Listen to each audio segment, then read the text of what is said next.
It is March 25th, 2016, and this is a little male puppy that I'm calling Alpha.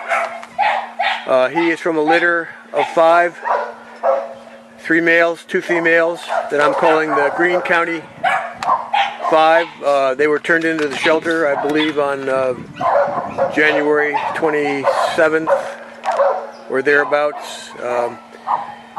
They are eventually going to Homeward Bound, and they're getting their second vaccinations today, and they're fascinated by all the chaos that's going on out in the yard with the other dogs. Come on, turn around here, little boy, little Alpha. Their names are Alpha, Bravo, Charlie, Delta, and Echo.